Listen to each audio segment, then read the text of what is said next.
Ja, und auf den nächsten Vortrag freue ich mich natürlich besonders, weil ich an diesem Projekt zumindest anfänglich nicht ganz unbeteiligt war. Ich freue mich, dass Bastian Gref von der Hella hier ist.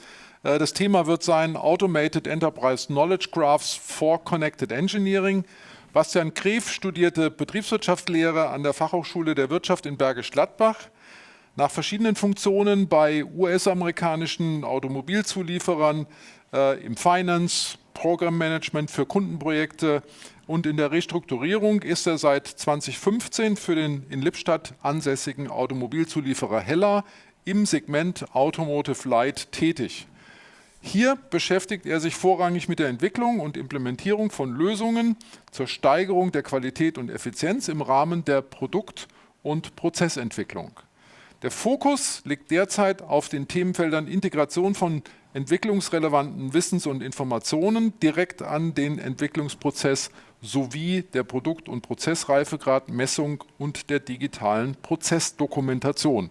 Ziemlich langer Satz. Der Veränderungsdruck in der Automobilindustrie nimmt zu, aber das ist gleichzeitig auch eine Chance zur Verbesserung. Die Produktvarianz steigt und gleichzeitig verkürzen sich die Produktzyklen. Daten gewinnen hierbei einen immer höheren Stellenwert, haben wir heute, glaube ich, schon häufiger gehört und wird auch hier ein wesentliches Thema sein. Und das führt IT-seitig dazu, dass Datenmengen und die Systemkomplexität kontinuierlich wachsen und das stellt natürlich auch wiederum Risiken dar. In seinem Vortrag Automated Enterprise Knowledge Graphs for Connected Engineering beschäftigt sich Bastian Gref mit der Frage, wie wir Transparenz in digitale Prozesse bringen können, um faktenbasierte und bessere Entwicklungsentscheidungen zu treffen. Und damit ist die Bühne Ihrs. Danke. Dankeschön, Herr Dörr. Wie Herr Dörr schon erwähnt hat, der Satz hört sich ziemlich kompliziert an, aber nachdem ich Ihnen kurz einen Überblick über die Firma Hella gebe, meinem Arbeitgeber, gehen wir mal im Detail auf unseren aktuell implementierten Use Case, das Design Cockpit ein. Im Verlauf sprechen wir darüber, wie wir bei Hella den Knowledge Graphen skalieren. Und wenn Sie möchten, stehe ich im Anschluss auch noch gerne für eine Diskussion zur Verfügung. Ganz kurz zur Firma Hella. Wir sind Partner der Automobilindustrie und des Aftermarkets seit über 120 Jahren.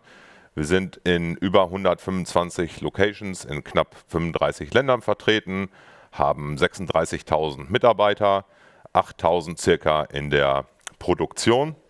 Und unser Produktportfolio oder unser Businessportfolio erstreckt sich einmal auf den Bereich Automotive. Das ist der Bereich Automotive Lighting, Scheinwerfer, Rückleuchten etc. Vehicle Electronic oder Automotive Electronics, Steuergeräte, Sensoren etc. Aber auch Aftermarket, der Ersatzteilhandel oder Special Applications, zum Beispiel Beleuchtung für Feuerwehrfahrzeuge, Rettungsfahrzeuge, Baumaschinen etc. Ich selbst bin im Bereich Licht tätig. Einen kurzen Überblick über das Portfolio. Ich hatte es gerade schon erwähnt, Scheinwerfer und Rückleuchten, denke ich mal, sind allseits sehr bekannt. Wir beschäftigen uns natürlich auch verstärkt mit dem Thema Elektronik, also Steuergeräte für die Scheinwerfer zum Beispiel. Car-Body-Lighting oder was immer mehr im Kommen ist Innenraumbeleuchtung, Individualisierung etc., aber auch Radome, also Abdeckung für Radarmodule etc. an den Fahrzeugen. Kommen wir nun zu unserem bereits implementierten Use Case, das Thema Design Cockpit. Warum oder was ist erstmal das Ziel dieses Use Cases? Ganz übergeordnet, provide the right knowledge to the right people at the right time. So einen Satz hört man eigentlich bei allen möglichen Initiativen.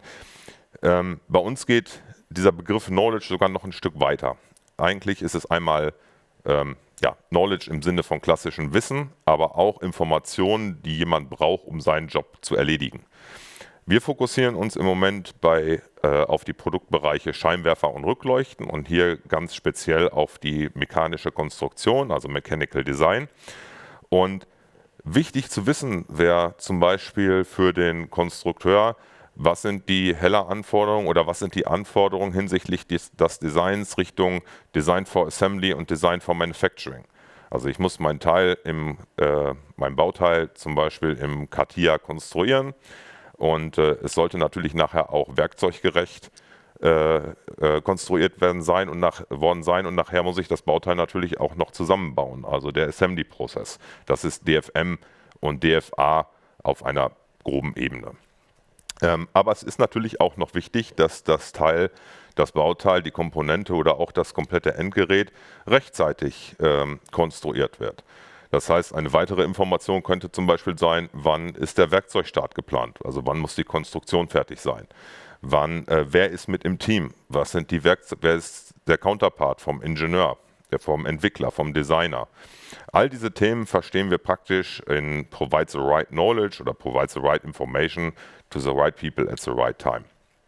Hier in dem Bild sehen Sie eigentlich grob die Eingangsmaske zu unserer Applikation. Also alles startet eigentlich mit einer Suche. Also über welches Bauteil oder über welches Endgerät möchte ich eigentlich am Ende des Tages alle diese Informationen generieren. Das läuft sehr performant mithilfe des Knowledge-Graphen. Bei uns im Hause Heller anhand so einer Suchmaske. Ich gebe irgendeine Information ein, die ich über eine Komponente weiß. Es kann die Projektbezeichnung sein, natürlich auch alles Mögliche an Nummern, aber ich weiß nicht, wenn Sie schon mal in 4, 5, 6 Entwicklungsprojekten unterwegs waren, wissen Sie vielleicht auch nicht auf Anhieb jede Nummer, die dieses Projekt bezeichnet. Und da helfen solche Themen wie Freitextsuche etc. natürlich auch enorm, um bei uns im Hause sehr punktgenau die Informationen eigentlich zu finden oder das Bauteil zu identifizieren, welches ich eigentlich haben möchte. Warum machen wir das Ganze? Also natürlich am Ende des Tages geht es um Effizienzsteigerung. Ich habe davon gesprochen, werkzeuggerecht und assemblygerecht zu konstruieren. Das heißt, neben Effizienz, dass ich schneller suche, schneller was finde. Ich brauche nicht mehr validieren aus unterschiedlichen Quellen. Was ist denn jetzt eigentlich die aktuellste Information? Das übernehmen wir alles praktisch im Backend, im Graph, dass wir sicherstellen, dass die richtigen und relevanten Informationen eingespielt werden. Da gibt es natürlich gewisse Effizienzgewinne. Ich spare mir eventuell verschiedene Testloops, ein Redesign etc. pp. Einfach aufgrund der Tatsache, dass Informationen punktgenau rechtzeitig bei den richtigen Leuten zur Verfügung stehen. Single Source of Truth hatte ich eben schon erwähnt. Dadurch, dass wir ja mit der Graph-Technologie arbeiten, wir haben in Summe aktuell 3 Quellsysteme integriert. Und über Abfragemechanismen etc. kann man natürlich sicherstellen, dass die richtigen Informationen da sind. Man kann dadurch, dass es annähernd live mit den Quellsystemen verknüpft ist, auch on-demand eine gewisse Transparenz über den Designprozess herstellen.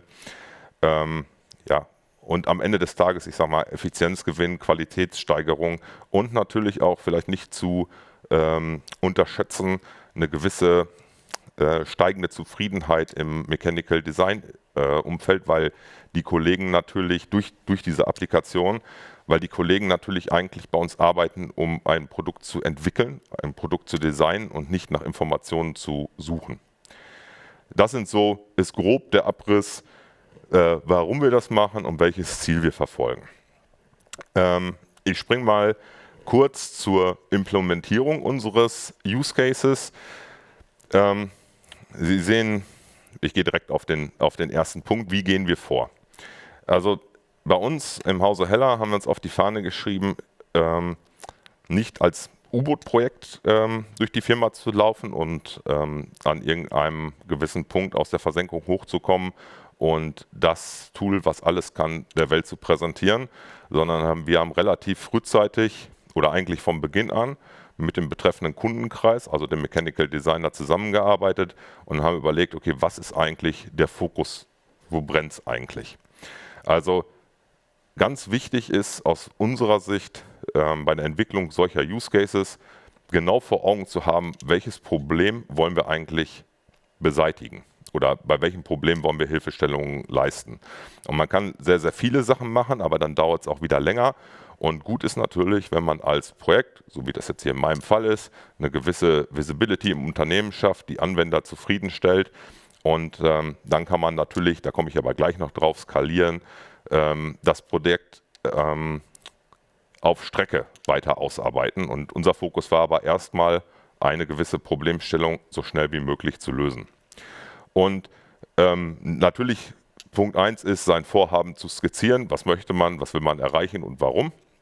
Aber wenn ich dann an die Umsetzung denke, ist halt der nächste Schritt, wie kommen wir an die Daten? Ich hatte es eingangs schon erwähnt, dass wir 3 Quellsysteme bei Hella angeschlossen haben. Und dann geht es natürlich um den Transfer der Daten aus den Quellsystemen in den Knowledge-Graphen und am Ende des Tages natürlich zu dem Endnutzer. Hier haben wir klassisch über Web-Services die Daten angebunden, haben eine regelmäßige Aktualisierung, sodass der Endnutzer sich natürlich auch sicher sein kann oder sich darauf verlassen kann, dass er über unsere Plattform immer die aktuellen Daten zur Verfügung hat. Der nächste Schritt wäre, wenn ich die Daten habe, Data Engineering oder den Knowledge Graph aufbauen. Also ich baue praktisch den Knowledge Graph, das semantische Netz auf. Wie sind die Zusammenhänge zwischen den Daten? Wie sind die Zusammenhänge zwischen den unterschiedlichen Quellsystemen? Man kann auch relativ einfach oder relativ performant bestimmte Datenartefakte, also hier nennt sich Cleansing oder aber aufräumen, Korrekturen vornehmen, dass Sachen zusammen matchen, die zusammen matchen sollen. Das passiert in diesem Data Engineering Punkt. Und ganz zum Schluss geht es natürlich darum, das Ergebnis dem Endnutzer zu präsentieren. Da gibt es verschiedene Möglichkeiten, aber Herr Dörr wird das Ihnen auch gerne sicherlich nochmal im Detail erklären, mit der Links-4-Plattform halt Abfragen zu bauen, ein Frontend zu bauen, was im Grunde dem Endnutzer nachher die Möglichkeit gibt, sehr intuitiv durch den Graphen zu manövrieren. Jetzt schauen wir uns mal grob das Graphschema von unserem Projekt an. Also wir können das grob in 3 Teilbereiche teilen. Der ganze rechte Teil, also ich kann es leider gerade schlecht zeigen, glaube ich, aber der Kreis, das ist sozusagen das Projektmanagement-Umfeld, wer, bis wann, diese Thematiken. Der linke obere Teil ist unser PDM-System, Stücklisten, Standorte etc. Und der untere Teil, den ich leider ein wenig ausgrauen muss, ist, da geht es um das Thema Wissensmanagement, also wie konstruiere ich ein Bauteil. Und das ist das Schema, was wir zusammen mit Comviva aufgebaut haben. Und jetzt ist es dann relativ einfach, wenn man das einmal hat, auch bestimmte Fragestellungen, also Abfragen, wie ich das eben schon erwähnt habe, an den Graphen zu stellen. Zum Beispiel, ich bin zum Beispiel Mitarbeiter im Produktionswerk, bin zuständig für die Assembly Line. Dann wäre es ganz interessant zu wissen, zu irgendeinem Zeitpunkt, welche Endgeräte kommen denn eigentlich in mein Produktionswerk und nicht nur welche, besonders schön wäre auch wann. Also Sie sehen hier schon, wir wandern eigentlich durch 2 Systeme, durchs PLM-System, durchs PPM-System und so kann ich sehr, sehr einfach durch den Graph gehen. Das ist eine relativ einfache Abfrage für uns, die aber in der Vergangenheit sehr, sehr viel Probleme verursacht hat, was sehr, sehr kompliziert war, wo manuell Tabellen von A nach B geschoben werden mussten, was jetzt sehr einfach auf Knopfdruck funktioniert. Und es geht sogar noch ein paar Schritte weiter, weil wenn ich jetzt einmal weiß, welche Endgeräte eigentlich da sind, wäre es ja auch gut zu wissen, welche Komponente gehen denn eigentlich in die Endgeräte rein. Das wäre zum Beispiel wichtig für die Vorproduktion oder für die Logistik oder für den Einkauf. Wie auch immer, aber wie setzen sich die Endgeräte zusammen? So kann ich auch wieder durch den Graph wandern, von dem Endgerät über die Stückliste zu den einzelnen Komponenten. Und bei uns im System ist es sogar noch möglich zu sehen, welchen Status hat denn diese Komponente im Sinne von DFM und DFA. Ist relativ wichtig, halt wieder aus Sicht vom Produktionswerk. Ich möchte gerne mein Werkzeug starten. Bin ich eigentlich schon so gut, wie ich sein müsste, dass ich mein Werkzeug starten könnte? Oder aber auch, wenn ich die nötige Transparenz habe, wo sind vielleicht die Punkte in meiner Konstruktion, wo ich von dem allgemeinen Standard abweiche, sodass ich vielleicht im Fokus oder im Produktionswerk den Fokus als allererstes mal auf die Punkte setze, wo ich abweiche von irgendwelchen allgemeinen Standards, dass ich mich darum kümmere, dass das im Grunde qualitätskonform hergestellt wird am Ende des Tages. Also es hilft einmal, Informationen sehr, sehr schnell und sehr, sehr performant zu bekommen und aber auch Informationen oder den richtigen Fokus zu schaffen. Nicht von der Masse überwältigt zu werden, sondern direkt zu sehen, wo drückt der Schuh, als Beispiel. Ganz kurz zu Skalierung, was wir im nächsten Schritt jetzt angehen werden. Eine weitere Fragestellung wäre ja zum Beispiel, wie sieht es aus mit Werkzeugen? Ich habe jetzt Endgeräte, ich habe Komponenten, aber eigentlich habe ich noch nicht den wichtigen Teil, dass ich die Komponente am Ende des Tages fokussiere. Und das ist jetzt, was wir unter Skalieren verstehen, oder eine Möglichkeit, den Graphen zu skalieren. Wir gehen wieder, wenn Sie sich an die Slide vorher erinnern, wir suchen uns die Daten zu Werkzeugen, knüpfen eventuell das entsprechende System an, bauen die Verbindung auf. In unserem Fall denken wir darüber nach, das über Komponenten zu tun, hätten dann im Grunde schon die logischen Verknüpfungen. Und wenn man dann sieht, könnten wir dann auch wieder den Link sehr, sehr einfach, oder im Grunde ist er schon da, zum Produktionsstandort, aber auch zum Terminplan machen, sodass man da auch sehr, sehr schnell sehen kann, kommt es hier zu irgendwelchen Diskrepanzen, wie sind die Zusammenhänge und wo drückt der Schuh, also eine Transparenz über den Prozess schaffen. Ja, das ist im Grunde mit der Ausnahme von den Werkzeugen das, was wir bereits umgesetzt haben.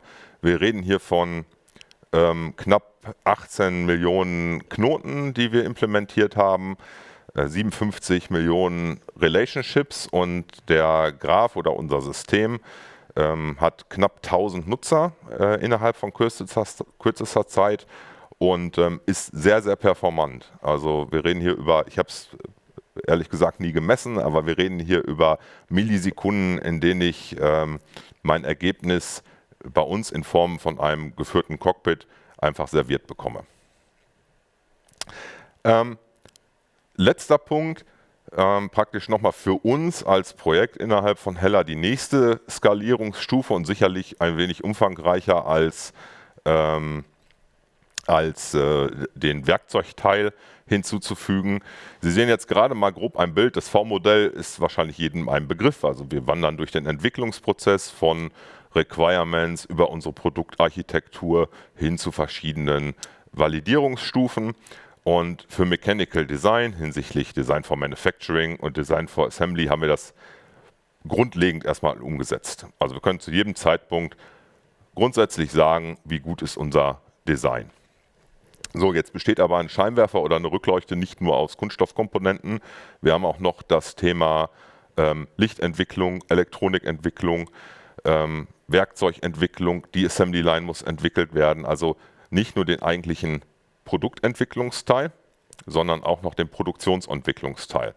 Und im Grunde wollen wir den Graph jetzt dementsprechend anpassen, dass wir in der Lage sind, die komplette Entwicklung abzubilden, so eine Art Traceability oder Maturity Monitoring System zu haben, dass wir im Grunde zu jedem Zeitpunkt in der Entwicklung sagen können, okay, verglichen zu unseren Requirements sieht unsere Produktentwicklung so und so gut aus. Ist ein größerer Weg, den wir natürlich gehen müssen. Wir haben einen groben Fahrplan, dass es als allererstes erstmal darum geht, Transparenz zu schaffen. Also wir haben natürlich unsere Prozesse, wir haben Quellsysteme, wir haben Daten, aber wie ist es darum bestimmt? Wie komme ich an die Daten? Wie sind sie nutzbar? Sind sie maschinenlesbar? Sind sie nur human-lesbar? Das sind alles Themen, die wir gerade aufarbeiten, um praktisch erstmal so eine Landkarte für uns zu haben, wo stehen wir datentechnisch. Nächster Punkt, den wir uns vorgenommen haben, ist, Support-Ideen zu implementieren. Sicherlich ist es so, ich hatte es gerade schon gesagt, dass manche Daten vielleicht nur human-readable sind, ist vielleicht etwas schwer für uns, das am Ende des Tages zu handeln. Also schauen wir, wie wir vielleicht mit unserer Technologie den ein oder anderen Teil unterstützen können und das ein oder andere Problem für die Mitarbeiter lösen können und dementsprechend vielleicht auch die Maturity der Daten für uns erhöhen können, damit wir im Graphen damit weiterarbeiten können. Und der letzte Punkt, am Ende des Tages, wie ich das eben schon erwähnt habe, unser Plan ist nicht, 2 Jahre im stillen Kämmerlein zu arbeiten und dann das große Maturity Monitoring Traceability System zu haben, sondern im Grunde, sobald wir eine Hilfestellung für ein Thema fertig haben, das auszurollen und am Ende des Tages ergibt sich aus diesen einzelnen Puzzleteilen das komplette Maturity Monitoring System oder Traceability System, was wir planen zu entwickeln. Ja, das in aller Kürze. Danke Ihnen. Wie eben gesagt, für eine Diskussion stehe ich auch gerne zur Verfügung. Ich weiß nicht, Herr Dörr, ob Sie eine Frage haben? Ich habe immer eine. Ja. Vielen Dank erstmal, Gerne. Herr Kreft, für die tolle Ausführung. Es ist immer schön, wenn wir unsere Kunden sprechen hören über das, was sie erreicht haben. Was war denn schwierig dabei? Vielleicht so eine erste Frage, vielleicht kommen noch andere dazu. Gab es irgendwelche Hürden auf dem Weg? Konnten Sie jeden sofort spontan überzeugen, dass das richtige Projekt ist? Ja, also das ist ja, also jeden will ich nicht, soweit will ich mich nicht aus dem Fenster lehnen, aber wir haben sehr, sehr früh im Prozess oder im Projektprozess angefangen, die Mitarbeiter zu involvieren, die das betrifft. Also wir haben als Zentralabteilung, ich bin im Engineering Excellence, als allererstes mal versucht oder wir haben verstanden, wo der Schuh vielleicht den Leuten drückt. Und das war eigentlich schon die Eintrittskarte in einen guten Projekterfolg, weil wenn so ein Vorhaben im Grunde von unten oder von den Mitarbeitern gepusht wird, ist das eigentlich die halbe Miete. Und das kann ich auch nur jedem anderen empfehlen, so einen Ansatz zu fahren, so weit wie möglich, weil dann hat man einmal den Push, man kriegt die Attention vom Management zum Beispiel und dann ist das Thema Ausrollen und Co. auch ganz anders, als wenn von oben etwas aufgestülpt wird. Das hört sich nach einem vernünftigen Plan an. Sie haben jetzt anfänglich davon gesprochen, dass Sie mit den Konstrukteuren in der Mechanik aufgestartet sind. Welche Rollen, welche Funktionen wollen Sie jetzt noch weiter bedienen oder wer kann noch Nutzen daraus ziehen? Also wir haben mit dem Mechanical Designer gestartet, haben jetzt die Tooling oder nennen wir es Manufacturing Engineering, das Umfeld für Assembly-Anlagen, für Werkzeuge. Die Kollegen sind alle jetzt mit dabei und integriert. Die interessieren sich natürlich sehr schwerpunktmäßig dafür, wo sind Punkte, wo wir vom Heller-Standard abweichen, weil wenn ich jetzt ein Werkzeug konstruiere, fokussiere ich mich vielleicht im ersten Teil auf diese Punkte, die anders sind als sonst. Ja, und im nächsten Schritt geht es halt weiter mit dem Thema Lichtentwicklung, dass wir die Kollegen mit integrieren, also dann im Grunde Stück für Stück durch den gesamten Entwicklungsprozess durch. Okay, vielen Dank und Gerne. viel Erfolg noch auf diesem Weg.